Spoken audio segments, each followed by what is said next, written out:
Hi friends, welcome to Kavitha's kitchen. ఈరోజు మన కిచెన్లో yummy tasty Hyderabadi prawns biryani చాలా సింపుల్గా చాలా టేస్టీగా ఫ్రాన్స్ దమ్ బిర్యానీ రెసిపీని చూపించబోతున్నానండి.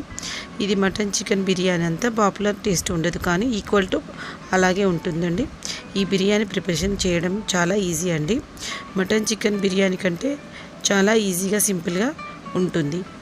ఈ బిర్యానీ కొరకు ముందుగా ఇక్కడ నేను 1 kg వరకు ప్రాన్స్ తీసుకున్నానండి. వాటిని తీసుకొని శుభ్రంగా వాష్ చేసి తీసుకున్నాను. ఒక బౌల్లోకి 1 టీ స్పూన్ పసుపు, 1 టీ స్పూన్ వరకు సాల్ట్ని తీసుకొని తగినన్ని వాటర్ పోసుకొని వాటిని 1కి 2 సార్లు బాగా వాష్ చేసుకోవాలండి.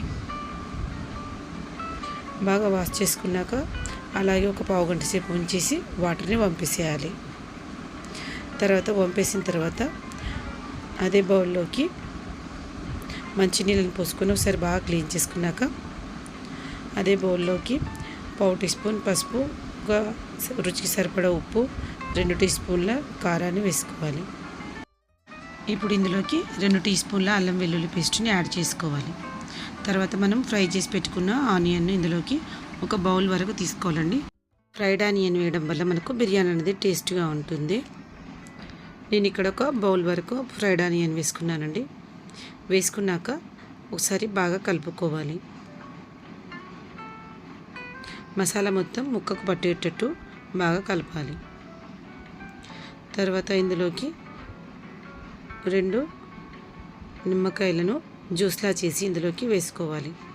తర్వాత ఒక గుప్పెడు కొత్తిమీర ఆకును, గుప్పెడు పుదీనా ఆకును ఇందులో వేసి 2 టీ స్పూన్ల ధనియాల పొడిని, 1 టీ స్పూను జీలకర్ర పొడిని ఇందులో యాడ్ చేసుకోవాలి. చిక్కటి పెరుగును ఇందులోకి వేసి ఒకసారి బాగా ముక్కకు పట్టేటట్టు బాగా మసాజ్ చేసుకోవాలండి. ఇలా చేయడం వల్ల మనకు ముక్క అనేది జ్యూసీగా టేస్ట్గా ఉంటుంది. 1 టేబుల్ స్పూన్ వరకు ఆయిల్ని యాడ్ చేసుకోవాలి. ఆయిల్ యాడ్ చేసుకున్న తర్వాత ఒకసారి బాగా కలుపుకోవాలి.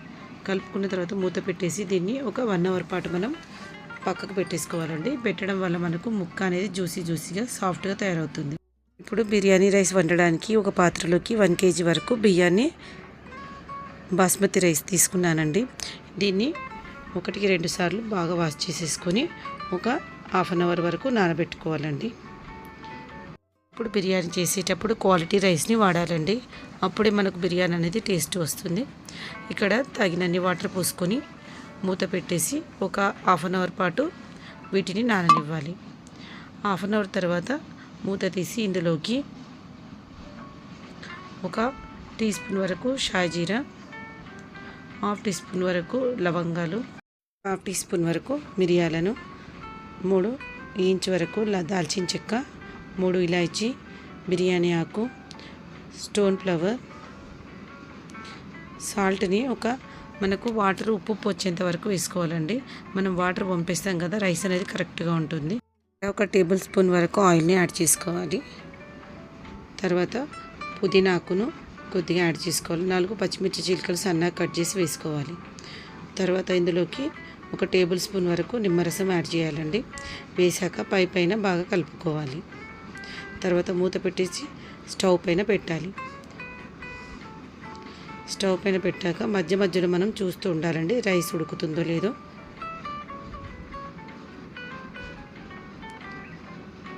ఇప్పుడు మూత పెట్టేసాక మనం ఎందులోనైతే మనం బిర్యానీ చేస్తున్నామో ఆ ప్యాన్ని స్టవ్ పైన పెట్టుకోవాలి.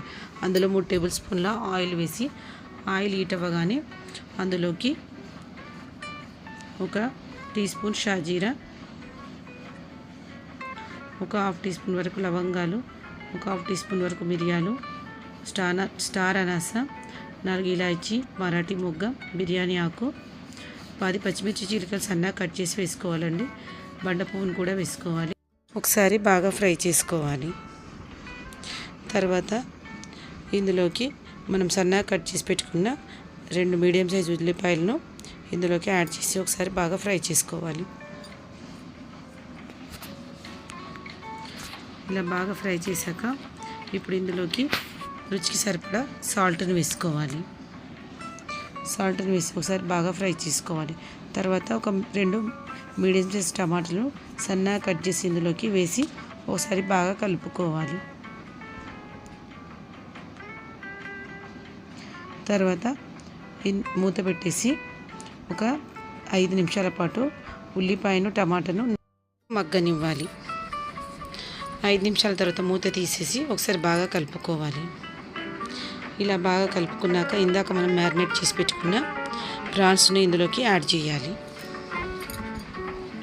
ఒకసారి బాగా వేసాక ఒకసారి స్పూన్తో ఒకసారి బాగా కలుపుకోవాలి. కలుపుకున్నాక ఒక మూత పెట్టి 5 నిమిషాలు మగ్గించాక మూత తీసి ఒకసారి చూస్తే అందులోంచి వాటర్ అంతా బయటికి రిలీజ్ అవుతాయి. చూడండి, ముక్క అనేది సాఫ్ట్గా రెడీ అయింది. చూడండి ఇలా. తర్వాత ఇప్పుడు ఒకసారి మూత తీసి రైస్ ఉడికిందో లేదో చెక్ చేసుకోవాలండి. మనకు రైస్ అనేది 80% వరకు కుక్ అవ్వాలి. ఇంకా రైస్ అనేది 80% కుక్ అవ్వలేదు. ఇప్పుడు మూత పెట్టేసి మనం వెయిట్ చేయాలండి 80% వరకు కుక్ అయ్యేంత వరకు. చూడండి, ఇప్పుడు 80% వరకు కుక్ అయిపోతుంది. చూడండి, మనకు మెతుకు పట్టుకొని ఇలా నొక్కితే 2లా ముక్కలు అవ్వాలి. చూడండి ఇలా. ఇప్పుడు ఇందాక కర్రీ ప్రిపేర్ చేసుకున్నాం కదండి, ప్రాన్స్ పైన మనము 80% కుక్ అయిన రైస్ని వేసుకొని స్ప్రెడ్ చేసుకోవాలి. మొత్తం రైస్ని ఇలా వేసుకొని స్ప్రెడ్ చేసుకున్న తర్వాత చూడండి ఇలా స్ప్రెడ్ చేసుకోవాలి. తర్వాత మొత్తం స్ప్రెడ్ చేసుకున్న తర్వాత దీనిపైన మనం ఇందాక ఫ్రై చేసుకున్న ఫ్రైడ్ ఆనియన్ను మొత్తం ఇలా వేసుకోవాలి. మనకు ఫ్రైడ్ ఆనియన్తో బిర్యానీ అనేది టేస్ట్ ఎక్కువగా ఉంటుందండి. తర్వాత ఇందులోకి గుప్పెడు కొత్తిమీరాకు, గుప్పెడు పుదీనాకును వేసుకోవాలి. తర్వాత నేను ఇక్కడ నెయ్యిని తీసుకున్నానండి. 3 టేబుల్ స్పూన్ల నెయ్యిని ఇక్కడ వేసుకున్నాను. ఇష్టం ఉన్న వాళ్ళు ఆయిల్ కూడా యూస్ చేయొచ్చు. ఇక్కడ మైదా పిండితో కూడా సీల్ చేసుకోవచ్చు అండి. నా దగ్గర సిల్వర్ ర్యాప్ ఉంది కాబట్టి దీంతో ర్యాప్ చేసుకుంటున్నాను. తర్వాత దీనిపైన మూత పెట్టి ఒక 20 నుంచి 25 నిమిషాల టైం వరకు పడుతుందండి. మనకు 20 నుంచి 25 నిమిషాలలో మనకు ప్రాన్స్ బిర్యానీ అనేది రెడీ అయిపోతుంది. ఇప్పుడు ఇక్కడ మనము మూత తీసి చూడాలండి. 25 మినిట్స్ అయిపోయింది. ఇప్పుడు మనం మూత తీసి చూస్తే మనకు ప్రాన్స్ దమ్ బిర్యానీ ఆల్మోస్ట్గా రెడీ అయిపోయిందండి. చూడండి, స్మెల్ అయితే ఎంత బాగుందో. అన్నం పొడి పొడిగా చక్కగా చాలా టేస్టీగా కుదురుతుందండి ఇది. ఇలా మనం పచ్చి రొయ్యలతో టేస్టీగా ఎంతో హెల్తీగా ఇంట్లోనే బిర్యానీ ప్రిపేర్ చేసుకోవచ్చు. మీరు కూడా ఒకసారి ట్రై చేసి చూడండి. అలాగే మీకు ఎలా కుదిరిందో మీ ఫీడ్బ్యాక్ కామెంట్ చేయండి. మీకు కనుక ఈ రెసిపీ నచ్చినట్లయితే లైక్ చేసి మీ ఫ్రెండ్స్కి, మీ రిలేటివ్స్కి షేర్ చేయండి. మరిన్ని టేస్టీ వెరైటీ కుకరీస్ కోసం కవితాస్ కిచెన్ ఛానల్ని సబ్స్క్రైబ్ చేసుకోండి. Thanks for watching Kavitha's kitchen. Thank you.